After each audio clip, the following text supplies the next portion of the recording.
Good evening, and welcome to the Daily News Roundup with Daily Mirror Online. You're with me, Nicholas Manuel. Let's take a look at our headlines. Rajda Senaratne arrives at the police unit of the PCOI probing Easter Sunday attacks. Prisons Department officials refuse to negotiate with criminals on hunger strike at Busa.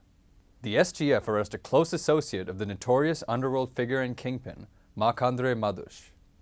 The Sri Saukya Dana movement organizes a blood donation campaign.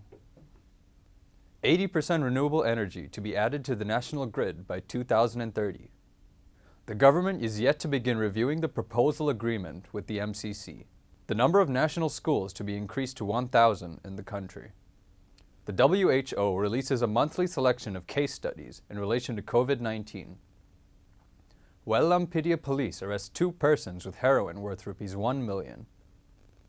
Speaker Mahinda Abeyewardene announces the names of the members appointed to the COPE and COPA. Now, diving into these stories in detail.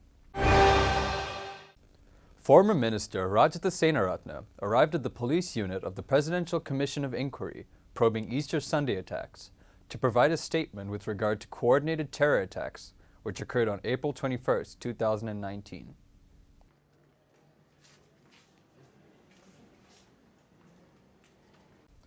While stating that the hunger strike, which was launched by several high-profile criminals at the Busa prison, is continuing, the prison's department officials say they were not whatsoever ready to have any negotiation with those involved in the hunger strike. Prison spokesman and commissioner Chandana Ekanayaka said 10 out of 40 inmates who launched the hunger strike on Thursday morning had abandoned it today. However, high-profile criminals like Kanjipani Imran, Wale Sudha, Koskora Taraka, and Podi Lassi are still on hunger strike. Walihida Kalu, a close associate of the notorious underworld figure and drug kingpin Markandre Madhush, was arrested in Waligam by the Special Task Officer's Intelligence Unit last night.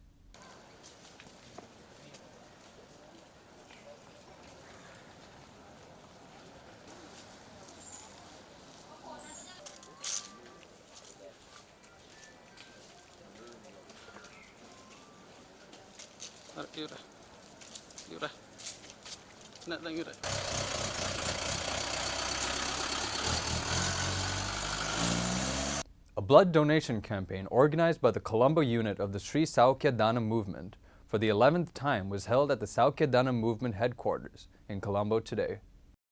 Solar, wind, and grid power generation projects development state minister Duminda Dissanayake informed that necessary actions will be taken to increase the contribution of renewable energy to the national power grid by 80% by 2030. The minister stated this following a discussion held at the ministry with the 10-member expert committee appointed to look into steps to be taken to achieve renewable energy development goals. Power Ministry Secretary Ms. Wasantha Pereira and State Ministry Secretary Hemantha Samarakun were among those who participated in the discussion.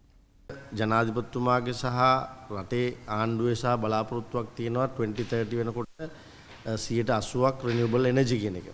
ඒ නිසා මම හිතන්නේ ඒක focus කරොත් ඒකේ තියෙන අඩුපාඩු ඒක යන්න බැරි වෙන තැන් ටික අපිට වෙනම අපිට ස්ටඩි කරලා ඉවරලා ඒ වෙනුවෙන් කරන්න ඕන ඩෙවලොප්මන්ට්ස් ටික අපිට ප්ලෑන් කරන්න පුළුවන්. එහෙම නැතුව අපි දැන් තියෙන තත්ත්වෙත් එක්ක කොහොමද යන්නේ කියන එක හිතන්න ගියොත් එහෙම සමහර ලාවට අපි පහුගිය අවුරුදු 70ම පහුණා වගේ අපිට කවදාවත් මේතරට යන්න බැරි වෙන්න පුළුවන්කම තියෙනවා. 2019ත් අපි ගැසට් කරලා තියෙනවා 50% renewable energy කියන එක. බට් තාම අපි ඉන්නේ 40%. તો 2019ත් අපි ගැසට් කරලා 50% renewable energy කියන කාරණාව අපි 2030 වල 80% වලට යන්න ඕන කියන කොටත් අපි තාම කතා කරනවා නම් 50% ගැන මම හිතන්නේ තේරුමක් වෙන්නේ නැහැ. එක්ස්පර්ට් කමිටි එකේ ප්‍රධානම කාරණා වියුත්තේ 80%ට යන්නේ කොහොමද කියන එක ප්ලෑන් කරන එක. එතනදී CB එකේ අඩුපාඩු තියෙනවා නම් ඒවා කොහොමද හදාගන්නේ? පොලිසිස් වල අඩුපාඩුකම් තියෙනවා නම් ඒවා කොහොමද හදාගන්නේ? ෆයිනෑන්ෂල් ඩිෆිකල්ටිස් තියෙනවා නම් කොහොමද ඒවා ටික හදාගන්නේ? 80% යන්න අපිට පුළුවන්. අපි යනවා. ඒ යන එකේදී මොනවද අපිට ඩිෆිකල්ටිස් කෙනෙක් කිව්වොත් එහෙම අපිට ඒ ටික සෝට් අවුට් කරන්න පුළුවන්කම තියෙනවා. එහෙම නැත්නම් ඩිෆිකල්ටිස් මත අපි මේ ප්ලෑන් එක හදන්න ගියොත් එහෙම මම හිතන්නේ කවදාවත් අපිට මේ ටාගට් එකට යන්න බැරි වෙයි. State Minister of Money, Capital Markets and State Enterprises Reforms, Ajit Niward Cabral, yesterday told Parliament that the government had not begun any dialogue with the Millennium Challenge Corporation on reviewing the proposed agreement. Responding to a question raised by opposition leader Sajith Premadasa under Standing Orders 27-2, State Minister Cabral stated that the government had been able to identify all adverse clauses of the MCC agreement through the committee appointed to look into it. The President's Media Division informed that a decision was taken to increase the number of national schools to 1,000 and to provide equal facilities to all schools. In a statement, it said several decisions pertaining to the welfare of public and the progress of the society were taken during a meeting between President Gotabaya Rajapaksa and all state ministers held at the Presidential Secretariat yesterday. The President and the state ministers decided to appoint district educational committees for the development of the school network. It was also decided to strengthen the liaison between zonal offices and divisional offices. Sri Lanka's response to the COVID-19 pandemic has been swift, decisive, and coordinated, using a whole-of-society approach under the strong leadership of President Gotabaya Rajapaksa, with technical guidance from the Health Ministry and the World Health Organization.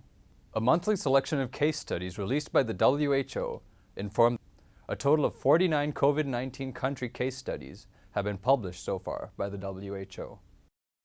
A 27-year-old youth and a 45-year-old woman were arrested with heroin worth 1 million rupees during a raid at the Wellampitiya police area last night by the Organized Crime Preventive Division of Colombo. The suspects were arrested in their house at Ransuramawatha in Wannawatha, Wellampitiya yesterday, following information received to the Crime Preventive Division. Further investigations revealed that an inmate in the Walikada prison, who was imprisoned over several drug offenses, had provided the illegal drugs to the suspects via a third party. Speaker Mahinda Yapa Abewardena today announced the names of the new members who were appointed to the Committee on Public Enterprises and the Committee on Public Accounts. For further details on these stories, visit our website at www.dailymirror.lk. Thank you for tuning in. I'm Nicholas Manuel, and this was the Daily News Roundup.